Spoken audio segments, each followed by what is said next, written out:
40,000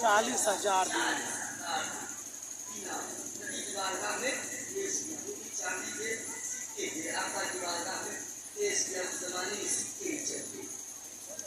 40,000